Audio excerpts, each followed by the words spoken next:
my channel. So today I'm actually bringing you a video discussing kind of tips and tricks that I've learned along the way for growing long natural hair. And these tips are from either mistakes I've made or just really things I've picked up along the way. I hope they're useful to you. I'll be discussing things like length retention and minimizing breakage and all the things that kind of go into maintaining length. So yeah, hopefully they're useful to you.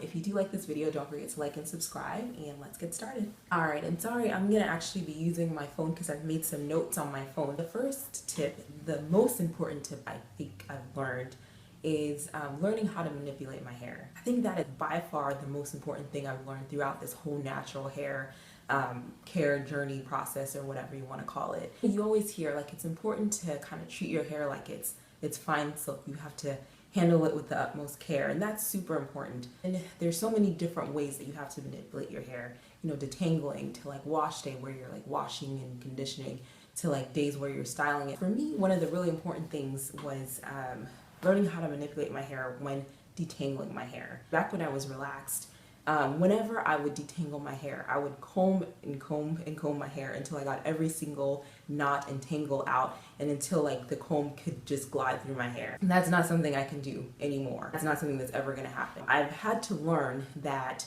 there's a such thing as over detangling. There's a such thing as over combing. This might not apply to the naturals who don't comb their hair, who like finger detangle. Even with that, I think it can be overdone. I detangle my hair to the point where kind of all my hairs are going in the same direction, and to the point where I've gotten most of the shed hairs out, and I don't really do more than that, because you end up doing more damage than good when you over detangle, if that makes sense. You end up causing more breakage. So there's never going to be a time where the comb is going to glide through my hair and not snag. Like, I've just given up. That's not going to happen for me. But as long as like all my hairs are going the same direction, I've gotten the majority of shed hairs out, that's okay. That's kind of my goal with detangling. I forgot to mention this. The reason I don't finger detangle is, I would love to be able to finger detangle, but I don't think that I would be able to effectively get all of my shed hairs out of my hair with finger detangling. I've tried it sort of, but it's just like, even if I like mostly finger detangle, at the end I always run a comb through, just because my hair sheds a lot. Like, my hair is really thick. Like, every time I like detangle, there's a lot of shed hairs that need to come out, and there's no way I feel like I could really get everything out without at least running the comb through once. Although I do use a comb, I do so sparingly. I typically only use a comb on wash days. I tend to wash like somewhere between every 2 weeks and 1 month. So like, I comb my hair maybe every 2 weeks to 1 month, and that's it. I did do a video recently where I showed how I detangled my hair with a steamer. Even when I was done with that process, the comb didn't slide through my hair. So that's just one thing. Like, it's just, different expectations for relaxed hair versus like natural hair, and like what it's gonna be like to have detangled hair. The next important thing that I've learned for retaining length was keeping my hair stretched. And this one was huge, and really it's more something that I've learned over the course of the last year since I've been fully natural. But June of 2015, I cut off the last couple of inches of my relaxed hair. But prior to that, I had maybe two inches of relaxed hair. Having those like last couple of inches of relaxed hair at the end really prevented me from ever knowing what single-stranded knots were, and like what that meant, and how that could cause your hair to break at the ends. I know a lot of you that have been natural for a really long time, you've been dealing with this forever, but as soon as I cut those relaxed ends off, I was like, what what is going on? My hair, when I washed it, instead of it kind of being stringy at the end, it would like curl up on itself, and it would form all these like single-stranded knots. I was like trying a lot of styles, just wash my hair, and then I would go ahead and like braid it without stretching it. Just braid it, and like for a twist out, or I would twist it. So after doing that for 6 months, basically just styling wet hair, I noticed that my ends had a lot of single-stranded knots, which is the first time I'd ever noticed them. And then, I don't know if you've ever taken a look at single-stranded knots, but sometimes you'll see that at the very end of the knot, you'll see the knot, and then like right above the knot, sometimes there'll be like a split end.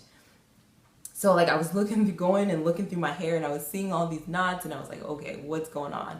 So it's like just not stretching my hair and just doing braid outs and twist outs on wet hair. My ends thinned out so much. It was ridiculous. And I had just cut my relaxed ends off, so my ends were pretty blunt, but just from like overdoing it with the letting my ends kind of tangle on themselves, my ends got super thin, and I had to trim like really soon after that. So it really does affect like how much fullness you're able to keep at your ends. And I'm not saying that I don't like the texture of my hair or how it curls on itself, but that's just the way it is. If you let it do that, you're gonna, at least in my experience, have more breakage. It's inherent to being natural. You are gonna get single stranded knots, especially if you have like kinkier textures. The way that I've prevented that and minimized kind of breakage at my ends is by keeping my hair in like stretched state. Essentially, I never style wet hair. So I will always stretch my hair in some way or some fashion before styling, just so that the ends don't curl up on themselves. So for me, that means either blow drying my hair, which I don't do that often, probably every couple of months. Stretching my hair, what I really like to do often is to stretch my hair in Bantu knots. So I'll get out the shower. I usually section my hair into 12 sections, and I'll do a Bantu knot and kind of let my hair dry like that for a couple of hours. And then when it dries that way, it's a little bit more stretched than if I had just let it dry, not in a Bantu knot. And I find I get more stretch with that than like twists or braids. So stretching my hair has really helped minimize breakage. The thing is if you let your hair tangle in on itself, then the detangling process then is a little bit more prolonged. The potential for breakage is there, a little bit more. So that has been really, really important for me. All right, number 3, learn how to do your hair yourself. And this is something I learned very early in my natural hair journey. And I'm not saying this to say that, there aren't great stylists out there, or, there aren't even great natural hair stylists out there. But what I found is that no one is going to take as much care in doing your hair as you will, right? You're going to be the one that's going to be most careful with your hair most of the time. You're going to be most patient with your hair, more patient than like a stylist would be. So for the most part, I think that if you want to retain length and if you want to minimize breakage, that you should learn to do your hair yourself. Almost every kind of major natural hair setback that I've had has been in the setting of going to a salon and having someone else do my hair. If you've watched my hair journey video, you'll see there was a time I went to a braiding salon and they braided my hair, and I thought, this is no big deal, I'm just getting my hair braided. And then like several months later, I was taking down my braids and I had cut pieces of hair, like hair that was cut throughout the length of my hair that was just coming out. I had numerous experiences like that over the years, even when I was relaxed. Not to say that all stylists are bad, because they're not, but the thing is, when you sit in a stylist chair, in a way you give up some control over what happens to your hair. Despite how vocal you are and saying like what you want to happen, you do give them some measure of control. And if you don't go to a good stylist, you could end up undoing all of like the hard work that you've put in over months and months and years and years. So I think it's really important to learn how to care for your hair, learn how to style your hair, even if it's like protective styles. I think that, most people should learn, or, I try to learn how to like do, braids or whatever. If you don't learn, go to someone that you trust. I don't know, it's weird. I don't want to knock any stylists, but I've just had so many bad experiences that I really think that has been crucial for me growing out my hair, learning how to do it myself. And yeah, that's kind of all I can say about that. The number 4 tip that I've learned is moisturize your hair appropriately. And this is the thing that I am worst at. I was bad with moisturizing my hair when I was relaxed. When I went natural, I kept my hair in braids, and it was very simple and easy to moisturize. Like, it's so important. Like, natural hair it's just by nature, it's drier, than, other kinds of hair. So it's just really important to add that moisture back. And by doing that, you minimize breakage in the long run. I'm notorious for going for long periods of time without moisturizing my hair and then getting breakage because of doing that. So I've had to learn, in order to kind of retain length over, since I've been natural, I've had to learn to moisturize my hair more often. And it can be simple. And that's something that I learned from my sister-in-law. Like, you can like literally just spray water on your hair and seal with oil, and that's like good. But just don't let your hair get to the point where it's like dry and brittle, because then that's when you get breakage. And even more importantly, don't manipulate your hair if it is dry. And that's one thing. I've done so many ridiculous things, but I used to like not only let my hair get ridiculously dry, but then try and detangle it while dry, and then just have broken pieces of hair everywhere. So it's really important. Don't even try to I'm very reluctant to even try to part my hair if it's not appropriately moisturized. So don't let your hair get dry, and if it is dry, make sure that you moisturize it before you even try to style it or manipulate or do anything to it. So yeah, that's huge. Number 5. So simplify your regimen. And so this kind of goes back to the whole idea that how you manipulate your hair has really long-term ramifications. For me, it's been so important that I learn how to simplify my hair regimen in terms of styling my hair. I do this mostly because I'm tired and I don't have time to spend all this time on my hair. But I think that in the long run, it leads to me manipulating my hair less, and less manipulation leads to less breakage, and then less breakage leads to more growth retention, and more growth retention equals longer lengths. So it all matters.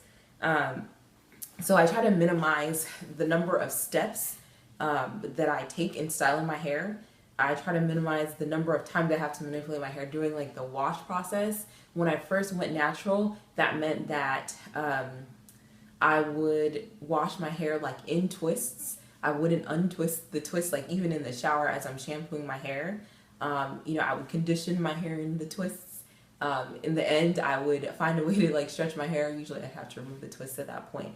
But I tried to limit the number of times I had to access my hair and manipulate it. And then after that, the styles that I did, I tried to keep them as simple as possible. So it was usually if my hair was out, and this is when I wasn't wearing braids. And wearing braids or twists or whatever, that's another way to simplify your regimen kind of over the long term. So that's one way. But if I wasn't doing that, my hair would usually be in a bun, or it'd be in something that didn't require me to change the style often during the week. And often that leads to you looking really boring and stuff. But I think I did it more out of for convenience, but I think it worked long term. So even now, my go-to styles are a bun. If I am doing a twist out or whatever, I'll stretch my hair in some way. Then I'll do the twist out, and then I will really usually not redo the twist out, or redo the twists for the whole week. So just any ways that I can simplify styling my hair so that I'm not having to access my hair constantly. I don't know if that makes sense. If I could, I would totally just wear 4 braids, how we used to do when we were kids. Wash my hair, stretch it, and then just put it into 4 braids, and just leave it like that forever. Right now I'm trying this new kind of regimen where I'm doing this is my winter hairstyle. So I washed my hair last week. I've kept my hair in these twists for this entire week, and I'm gonna try to keep these twists in until my next wash day, and hopefully that will not be until another 3 weeks from now, so a total of a month. And then when I do wash my hair, I'm gonna try to wash them in these twists, and then I will redo the twist after I stretch my hair and dry it and stretch it. So it's a very simple regimen because I don't have to really do anything to my hair during the week, and I'm not manipulating it. There's less chance for breakage. So I guess that's what I kind of mean by simplifying it. Try to keep the same style for as long as possible. And for those of you who like to wash your hair more frequently, every week, I think that's fine, and I would love to be able to do that, but it's not really feasible for me to do that. I wouldn't have the time to do it, the whole process. And maybe if I did wash my hair more often, it wouldn't be such a huge to-do, but I just can't see myself doing that. So I try to keep my styles for as long as possible. And when I do wash, I try to manipulate as little as possible. And I try to, so essentially that's it. Hopefully that makes sense. All right, number 6. And hopefully this is not being redundant. It might sound like some of the others, but protective styles. That's huge. Maybe I should have said that as number 1, but keeping your hair in protective styles will definitely lead to growth. It's not necessarily that your hair is growing more, it's just that you're retaining the hair that you do have.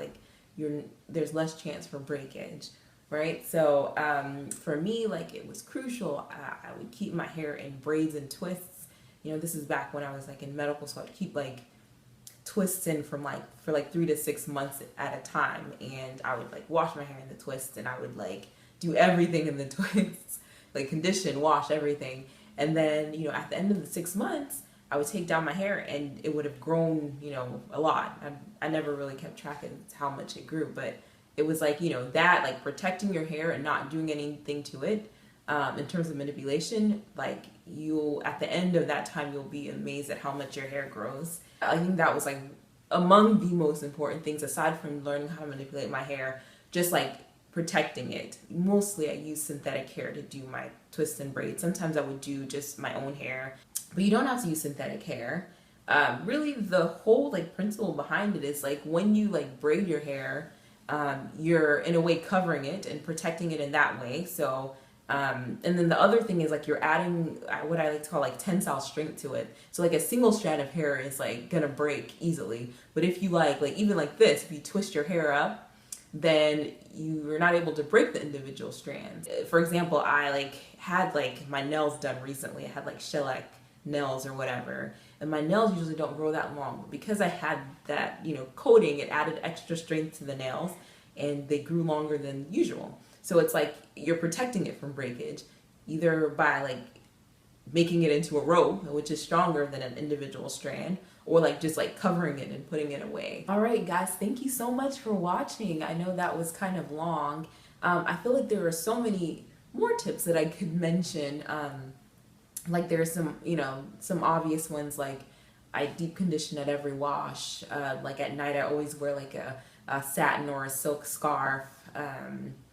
So many different things, but I guess I wanted to highlight the things that I think have been most important to me in my natural hair journey. So hopefully that was helpful to you. If you did like it, don't forget to like and subscribe. And yeah, thank you so much for watching.